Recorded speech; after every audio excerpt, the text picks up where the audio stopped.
जिन्हें जनता अपना प्रतिनिधि चुनकर विधानसभा भेजती है, जिन्हें कानून बनाने की जिम्मेदारी दी जाती है, अगर वही कानून के शिकंजे में फंस जाए तो लोकतंत्र पर सवाल उठना लाजमी है। छत्तीसगढ़ की सियासत में इन दिनों कुछ ऐसा ही चलता नजर आ रहा है। एक तरफ किसानों के साथ धोखाधड़ी के आरोप में एक विधायक जेल की सलाखों के पीछे है, तो दूसरी तरफ पूर्व मंत्री पर भ्रष्टाचार के गंभीर आरोप है। क्या आप जानते हैं कि छत्तीसगढ़ के 21 माननीय विधायकों पर आज अदालतों में मुकदमे लंबित हैं?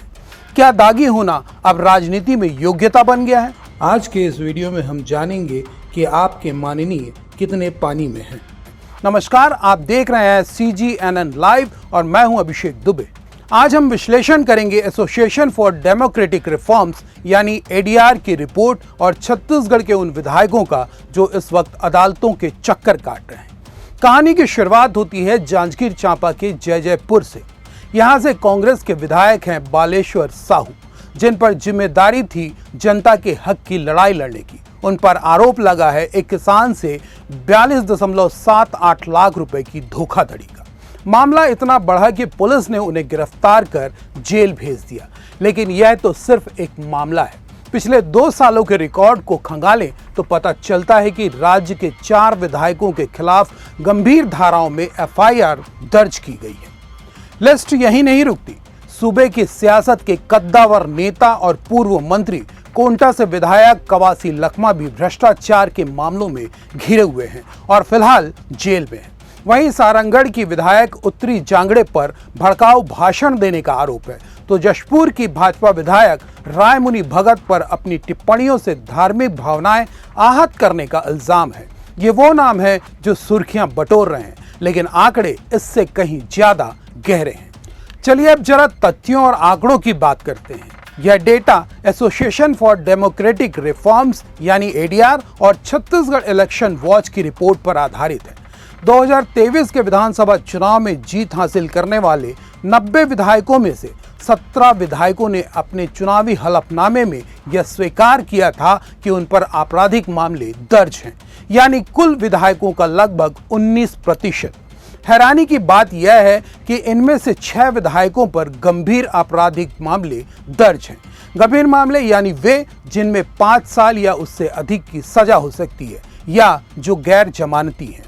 अगर हम समय का पहिया थोड़ा पीछे घुमाएं और 2018 के विधानसभा चुनाव से तुलना करें तो स्थिति में थोड़ा सुधार जरूर दिखता है, लेकिन तस्वीर अभी भी साफ नहीं है।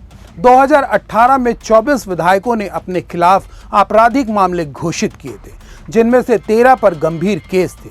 2013 में यह संख्या 14 थी, यानी ग्राफ कभी ऊपर जाता है कभी नीचे, लेकिन दागी प्रतिनिधियों की मौजूदगी सदन में लगातार बनी हुई है। अब सवाल उठता है कि किस पार्टी के दामन पर कितने दाग हैं। 2023 के नतीजों के मुताबिक राज्य में भाजपा के 54 विधायक जीते। इनमें से 12 विधायकों ने अपने शपथ पत्र में आपराधिक मामलों की जानकारी दी।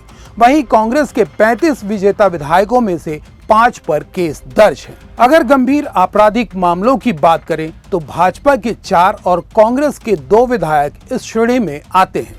ऐसा नहीं है कि यह मामले केवल नए या छोटे नेताओं पर है। 2023 के चुनाव के हलफनामों के अनुसार पूर्व मुख्यमंत्री भूपेश बघेल, देवेंद्र यादव और अटल श्रीवास्तव जैसे कांग्रेस के दिग्गजों पर आपराधिक मामले दर्ज थे। वहीं दूसरी ओर भाजपा खेमे में पूर्व मंत्री राजेश मूणत, दयालदास बघेल, शकुंतला सिंह पोर्ते, उदेश्वरी पैकरा और वर्तमान में मंत्री पद संभाल रहे OP चौधरी और विजय शर्मा जैसे नाम शामिल हैं।